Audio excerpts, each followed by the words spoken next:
Imagine living in a remote town, surrounded by wilderness and completely cut off from the outside world. Then, one day, your friends, family and neighbours start disappearing without trace. Those that are found have been brutally killed and mutilated. The others are never seen again. This was the horrifying reality for the residents of a small town in Alaska. That was until the village was suddenly abandoned overnight.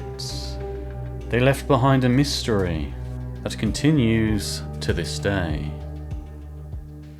Welcome to Paranormal FM, your home of the strange, unexplained, and all things that go bump in the night. If that sounds like the kind of thing you enjoy, then give this episode a like and subscribe for more content. Also, remember to hype this video to help others find the channel. This is a disturbing truth about Portlock, Alaska. It was mid-August 1973, and Ed was bow hunting for goats and black bear on the Kenai Peninsula with his two friends, Dennis and Joe. They were in their skiff just off the coastline in Dogfish Bay when the weather took a sudden turn for the worst. As the dark clouds moved in overhead, the trio beached their skiff and quickly set up camp. They settled in for a dinner of broiled salmon before retiring to their tent to wait out the coming storm. That night the wind howled and whistled through the old growth timber that lined the shore. But as the storm worsened, Ed thought he heard something else. Something moving in the darkness. It was sometime around 2 a.m. when Ed was awoken by a pressure on his leg. It took him a few seconds to realise that this was his friend, Dennis, squeezing his leg. Ed opened his mouth to ask what was going on, but in the dim light, he saw Dennis raise a finger to his lips, telling Ed to be quiet. He could tell by the look on Dennis's face that something was wrong, and that was when he heard it. A slow, deliberate step just outside the tent. Then another, and another. The footsteps were heavy, but measured, as if whoever or whatever it was trying to be discreet. But the snapping of the twigs betrayed its presence. Ed's heart thumped in his chest, as scenes from the movie Deliverance filled his mind. Why would someone be walking around their tent in a storm in the middle of the night? Whatever the reason, it wasn't good. They decided there was safety in numbers and carefully woke Joe. The terrified men sat in silence as they listened to the footsteps circle their tent. The footsteps neared the tent's door, then abruptly stopped. The men held their breath, waiting for whatever it was to enter. But now, all they heard was the wind blowing outside, and they instinctively knew that it was gone. The strange thing was that they didn't hear it walk away, but they just sensed they were once more alone. Joe looked out of the tent to make sure, then belly crawled to retrieve the rifle they'd left resting against a nearby tree when they returned earlier that evening. They continued to listen for its return, but exhaustion eventually got the better of them, and the three men fell back to sleep. The following day, the storm continued, but it eased up enough to allow the men to scout the area for black bears and salmon. The events of last night weighed heavy on their minds, and the men walked in an uneasy silence, too embarrassed and too afraid to talk about what happened. But the fearful glances the men exchanged all asked the same unspoken question. What if it comes back? They returned to their camp early and set to work building a large fire. They sat around it in silence as they ate dinner. But as darkness fell, it brought with it a visceral fear felt by all three men. They each picked up a flashlight. Joe took the gun, then retreated to the tent and waited. The night started quietly, and as tiredness overcame Ed, he soon fell asleep, but was awoken by Dennis squeezing his leg. This time, Dennis looked terrified, and as he looked around the tent, he saw that Joe was already sat up, rifle in hand. Ed glanced down at his watch. It was 2:30 a.m. It wasn't long until he heard the first step, no more than 10 feet from the back of the tent. Just like the night before, the steps moved slowly, deliberately, and were nearing the tent. Whatever it was, it sounded massive, but most disturbing of all, these were the undeniable footsteps of some sort of giant bipedal creature. Ed looked over to Joe. He was staring, wide-eyed into the darkness, his shaking hands gripping the rifle so tightly that his knuckles had turned white. The footsteps continued to circle the tent, getting closer with each lap, when all of a sudden, something snapped inside each of the three men. Whether it was the adrenaline or the exhaustion and fear clouding their judgments, the men exchanged a glance, and with Joe leading the way with his rifle, the three men burst out the tent. But whatever it was had once more disappeared.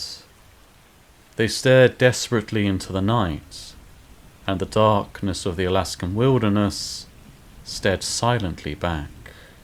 When they woke the next morning, they inspected the campsite, but found no tracks or any indication of what had been outside their tent.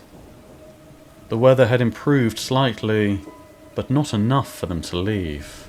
They resigned themselves to another restless night, but they agreed that if it returned tonight, they would come out shooting.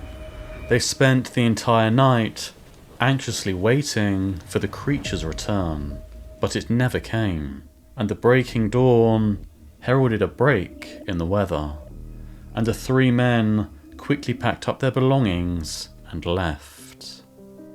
It wasn't until around 1979, after reading an old Alaska Sportsman magazine published in 1935, that Ed learned that there was a name for what they encountered. A mysterious creature known to the indigenous people of Alaska as the Nantinaq, or Portlock hairy man. And if the legends were true, he was lucky to be alive. Portlock gained its name in 1786 from a British naval captain by the name of Nathaniel Portlock, but it wasn't properly settled until over a century later, and there was a good reason for this. When Captain Portlock and his men surveyed the area, they found the remnants of an abandoned native village. They couldn't understand what could have forced anyone to leave an area so abundant in food and water, but it wasn't long until they found out for themselves. The natives warned of an aggressive half-man, half-beast that stalked the wilderness, and soon the men heard horrific cries coming from the mountains and surrounding forest. A short time later, members of the crew started falling mysteriously ill, and Portlock's men begged to leave the area. This wouldn't be the first time the town known as Portlock would would be abandoned. In fact, just 10 years earlier, the Spanish had left the area in eerily similar circumstances. In 1867, a community of Alutiiq set up camp in the area, but within weeks, they found themselves under attack from what they described as cannibal giants that fought with a merciless, animalistic savagery that they'd never encountered before, and it wasn't long until the Alutiiq were forced to abandon the area. Sightings of and encounters with aggressive, hair-covered creatures continued well into the 1900s, starting with the account of a prospector who, after climbing a tree to get his bearings near Thomas Bay, saw a group of hairy creatures advancing towards him. He described them as the most hideous creatures he had ever seen. Fortunately, he was able to climb down from the tree and escape on his canoe. He would later say that had he not escaped, he wouldn't have survived the encounter. A short time later, a cannery was opened in the town to make the most of the salmon in the area. But in 1905, shortly after it was opened, workers at the cannery complained about large shadows in the woods that would stare at them from the tree line. It's important to note that the workers were native to the area and were familiar with the large animals that lived there, but they were also familiar with another large creature, one they feared and respected more than any other, a creature that was half man, half beast, a creature they called the Nantinaq. The workers were so scared they refused to come back unless the company provided armed guards to protect them, and even then, it took over a year to convince them to return to work. These events are reported in the 1935 edition of Alaska Sportsman magazine, and is perhaps one of the first written accounts of an unexplained and terrifying creature in the Portlock area. It was around this time that native hunters were tracking a moose, when all of a sudden they came across a second set of tracks that appeared to be following the moose. The second set of tracks were 18 inches long and set deep into the soil. They clearly belonged to a creature of immense weight and size. But strangest of all, the second set of tracks resembled those of a man. The hunters followed the tracks to a patch of matted down grass, where it looked like a struggle of life and death had taken place. Beyond the grass was a single set of man-like footprints and what appeared to be drag marks. It looked like something huge had killed the moose and dragged it away. According to legend, the Nantinaq wasn't always this way. He was once a man, but one day he decided he no longer wanted to live with people, so he lived in the forest. But as the years went by, he started to change. He grew thick, dark fur in place of clothes, and soon became one with the forest. Neither human nor animal, but something more, an ethereal being, a protector of the land, an immense force of nature to be feared, but above all, respected. Despite numerous settlements, Portlock wasn't officially established until 1921, when a school and post office were built, and it wasn't long until screams and howls were heard coming from the surrounding woods. Soon creatures were spotted lurking in the tree line. Then people started to go missing. It began with a couple of gold prospectors who went into the mountains and never returned. Then local hunters started to disappear. Alaska is an unforgiving and treacherous place at the best of times, and people going missing in the wilderness was nothing unusual. But when the remains of some of the missing men started to wash down into the lagoon, it became clear that their deaths had been no accidents. Their bodies were horribly mutilated and covered in bite and claw marks from a creature that even the most experienced hunters couldn't identify, and some were dismembered in a way that no bear was capable of.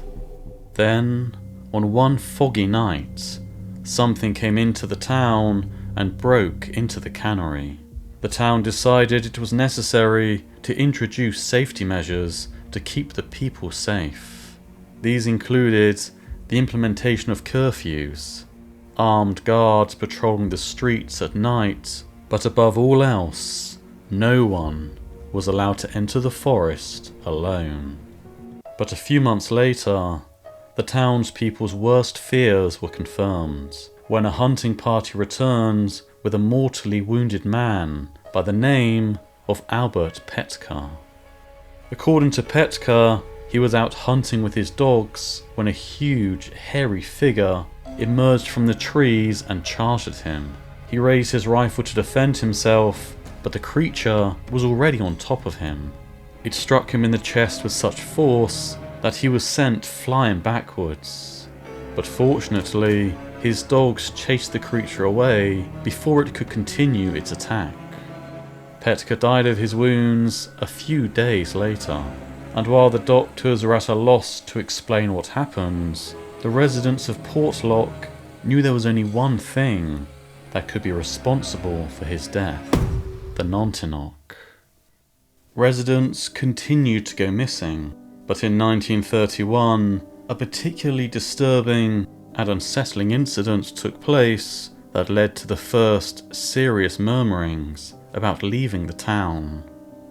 A local man by the name of Andrew Camlock had gone into the forest to log some trees, but when he didn't come back, people started to fear the worst. The following day, Camlock's body was found, and it was clear that his death was no accident. The cause of death was a single blow to the back of his head. The force of the blow had caved his skull inwards, killing him instantly.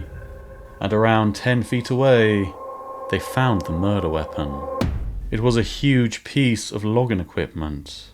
Specks of blood, hair, and brain matter dripped from one of its corners. It looked like something had hit Camlock across the back of the head with it, then casually placed it back on the ground. Whatever was responsible, it couldn't have been human. It took 4 men to move the logging equipment back to its original position. To the residents of Portlock, the situation was clear. There was something lurking in the forest. As the years went by, the residents at Portlock had learned to respect and fear the Nantinaq. They'd come to believe that they would be safe as long as they paid deference to the creature, and most of all, never ventured into the forest alone. But they would be woken from their complacency in dramatic fashion when in 1940, 3 experienced hunters went missing in the forest. A search was organised, and when they found their abandoned camp, it was clear that something was wrong. Half-eaten tins of food were strewn all over the camp, along with a scattering of arrows that appeared to have been fired in the direction of the tree line. The men, however, were nowhere to be found. It looked like something had come from the forest, and whatever it was, it must have been terrifying enough to chase 3 men away from the safety of their camp. A short time later, the horrifically mutilated body of one of the hunters was found floating face down in a nearby lagoon. He hadn't just been mauled, he'd been dismembered and decapitated. Over the coming weeks, the dismembered bodies of the 2 other missing hunters washed up. The authorities were unable to identify what creature could be responsible for their deaths, but the locals knew exactly what had killed the 3 men. One of the most famous sightings of the creature came from Tom Larson, the owner of a local sawmill in Portlock. It was early on one crisp Alaska morning, and he was walking down a trail to the nearby stream. He was rarely out of the cabin this early. It was just after dawn, but he was determined to get to the bottom of the recent disturbances.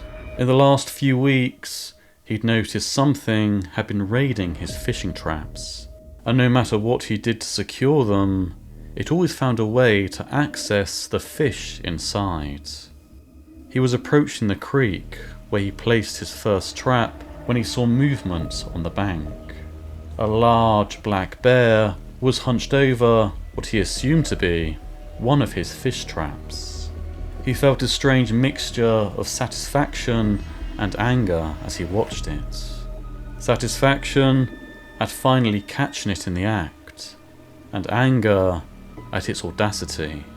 It was then he realised he'd forgotten his hunting rifle. He ran home to retrieve it, and was relieved to see the bear was still there when he returned. He raised the rifle and edged forwards, watching it carefully through his scope. But as he moved into shooting range, he noticed something strange about the bear. The first thing that struck him was its immense size. It was by far the largest black bear he had ever seen, but there was something else. Something about the way the bear was holding the fish trap in one hand and reaching into it with the other. Wait, that was it. Bears don't have hands, but he'd heard tales about something that did. Something large, intelligent, and most of all, dangerous. Something the locals called the Nantinaq. His mind was suddenly filled with stories of hunters going missing, only to be found days later with their arms torn off, and as the reality of the situation dawned on him, he felt fear take root in his chest. He cocked his rifle, but as the hammer clicked into place, the creature suddenly turned its head and looked directly at him. As soon as Tom locked eyes with the creature, he felt his fear turn into compassion. There was something distinctly human about its face, and its eyes held an undeniable intelligence that showed an understanding of what the gun in Tom's hand represented. Tom slowly lowered the gun, and in response, the creature placed the fish trap on the ground and slowly walked away. This account has interesting similarities to countless reports from hunters all over the US who have claimed to have caught a part man, part animal-like creature in their crosshairs, but were unable to pull the trigger because it looked too human. Some have gone as far as to say that it would have felt like murder to kill it. The strange sightings and instances of people going missing continued well into the 1940s. But in 1949, something happened that was so terrifying that the entire town fled overnight. Melania Kale, who was 15 at the time, remembers it well. She explains that it wasn't a single event that forced the residents to flee, but the culmination of years of being terrorised by the Nantinaq, until one day the residents had enough and packed up and left, never to return. And while the Nantinaq was the primary cause of fear for the residents of Portlock, there were also reports of the vengeful spirit of a woman who was lured to the cliffs above the town and murdered. Her killer was never caught. She's described as being sickly pale and wearing a long, flowing black dress that drags behind her as she wails and moans from the cliff top. Melania claims to have seen this apparition for herself, but the most disturbing encounter was reported by a group of panic-stricken hunters who stated that while hunting, a pale-faced woman wearing a black dress emerged from the rock face and tried to drag one of them over the cliff with her. By 1950, the only resident left in town was the postmaster, and when he left, the town was formally abandoned. In 1990, a paramedic had been called to attend an inmate at the state penitentiary in Eagle River. The patient was a 70-year-old Alutiiq man who had suffered a suspected heart attack. Once he was stabilised, the two men started talking. During the course of the conversation, the Alutiiq man told the paramedic that he'd grown up in the village of Port Graham, and when the paramedic told him that he knew exactly where Port Graham was, the Alutiiq man's eyes immediately lit up.